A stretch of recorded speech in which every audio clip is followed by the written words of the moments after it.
Now then, let's talk about the Mail on Sunday story. This is eco-zealots in a plot to occupy homes of MPs, the paper says. Just up oil, we would have loved to have talked to them, but we've got someone even better, and that is Peter Bleksley. Peter, this is outrageous.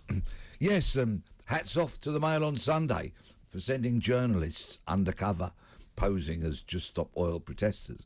It's the kind of stuff that I'd like to see the police doing, because with each and every sort of announcement of Just Stop Oil ratcheting up their tactics, I think there's a good justification now for undercover police officers to be getting in there and getting the intelligence so they can get ahead of the curveball, ahead of their actions, and help to minimise any disruption and unpleasantness they would cause. But of course, there have been very poor undercover operations in the past, and I'm going back some time now, into political activists, where some of the behaviour of the police was utterly should be condemned. Yes. Fathering well, there have children. been criminal convictions. Fathering children and using dead babies' identities and all of that. But I fear that our woke, fluffy, liberal police leadership these days would say, "Well, look at the trouble it got us into in the past." But actually, we should give that now. But we should give the police some praise actually for going undercover and trying to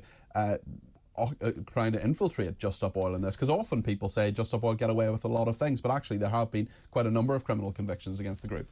Yeah, that's largely been from uniform officers called to deal with disruption who have arrested them, including the poster girl, young Phoebe Plummer of Just Stop Oil, the highly educated, private education, of course, daughter of incredibly wealthy people, who's often put up front to be their poster girl, but sadly, of course, no one having the courage to come on air and discuss this with us. I've interviewed a woman called Indigo Rumbaloo, which I just think is, I hope this isn't a racist point, but they all seem to be white and middle class.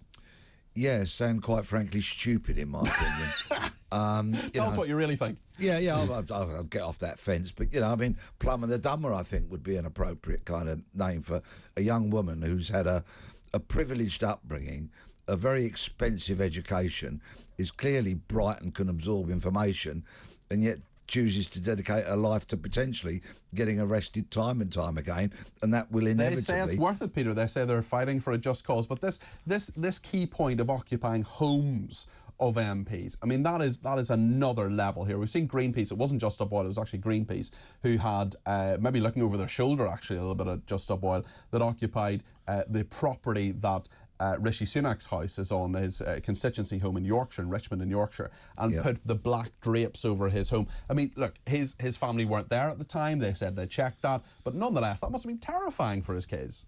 Well, what about the neighbours? I know that property is pretty remote, but if they're going to roll this out, not every MP has the wealth of Rishi Sunak. And can afford to live in a large property many miles from any neighbours. So this whole tactic that they're espousing of disrupting and what they call occupying houses of MPs, it'll be very interesting to see what their definition of occupying is, because of course with their non-violence ethos that they claim to maintain, they won't be able to break into houses, because that would be a clear breach. That would be an act of violence or criminal damage. So it'll be very interesting to see how this pans out. And we've got to remember there was a very unpleasant gathering around Tobias Ellewood's MP's home in recent times. Say nothing of Mike Freer as well, firebombed. I mean, they're MPs. We've had MPs murdered, Joe Cox, David Amos. This is really, really worrying. And of course, got an election coming up. People are deciding, am I going to stand to be a candidate? Am I not? Why on earth would they do so? There's a real risk to their health and to their well-being. Exactly. And their families who haven't made the decision to go into politics. So it's not just the MPs that might suffer a large amount of harassment and perhaps being terrified of this. We've discussed neighbours. You quite rightly have pointed out MPs' offices. What about staff? Are they going to be drawn into all this? Innocent members of the public who merely go about doing their job, being MPs' staff. I mean, where does this end? Now, 2 weeks ago, the Home Secretary, James Cleverly, announced more offences are going to be added to the current Crime and Justice Bill that's going through Parliament. And they related to demonstrations. For example, face masks, fireworks, the other pyrotechnics, flares that they take on demonstrations sometimes, Interestingly, obstructing the roads. There's going to be new legislation brought in to empower the police further. And the last thing about that was monuments, clambering upon monuments. Now, could this be an opportunity for the government to get ahead of these protests and consider perhaps an unlawful gathering law? In other words, it would be unlawful to gather in numbers around somebody's house with the intention of causing harassment or inconvenience even. You know, could there be an opportunity here? Some people would say that's peaceful protest, Peter. To get in front of them. Yes, maybe they would, but I certainly wouldn't want a large number of people encircling my pretty modest house, and I know my neighbours wouldn't, and I know that people that would want to drive down the road wouldn't because of potential obstruction and inconvenience that could be caused. And there is, of course, a protest which is so valued, and it's valued and treasured by the police. Yeah, that's a cornerstone of policing, to allow people to peacefully protest. But Occupy, as they've said, occupying MPs' homes is open to a very wide debate as to what that will be.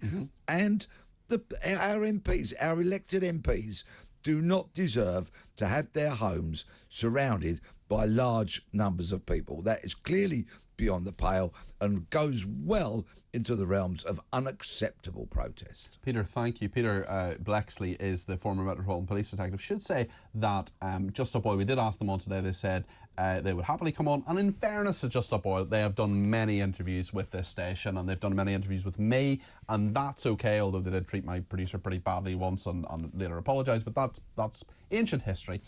But the fact is that they said, short notice, it's a Sunday, we can't provide anybody. But I mean, this is a major story on the front page of a national newspaper. It's a shame that we can't hear from them, Peter, isn't it? Yeah, absolutely. You would have thought they would be falling over themselves to prop people up. Although I have, of course, gone head to head with many Just Stop Oil representatives in the past. How well did that go for them, Peter?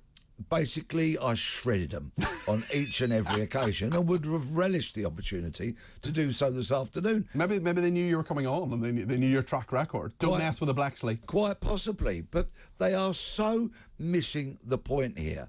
Because I'm no climate scientist, but I appreciate how warm the weather has been of late, particularly at times during this winter. So if they've got a point, and if the planet is heading to destruction, for example, they've completely failed to read the room and get the public on side. All they've done with each and every type and different set of protest is alienate people from their cause. Rather than persuade them. Exactly, Yeah. And there are so many more clever, articulate ways to get people on message. They keep failing, hence they have to keep ratcheting up. Very, very interesting point. Peter, thank you very, very much indeed. That's Peter Bleksley, who is former Metropolitan Police detective. What's happening with Crime Suspects at the moment? Are you recording more editions of it? I know it's been on the channel. We are indeed. Our latest episode landed on Friday, just gone. So if you go to the talkTV channel on YouTube, you can see Crime Suspect.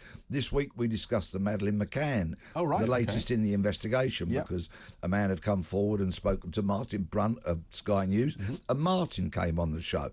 So it's always great to get his I've got his book, actually, voice. so looking forward to I must watch that, actually. It's Crime Suspects, which is available on YouTube. Peter Bleksley is a former Metropolitan Police detective joining me today. Thank you, and thanks for coming in, Peter. Appreciate that.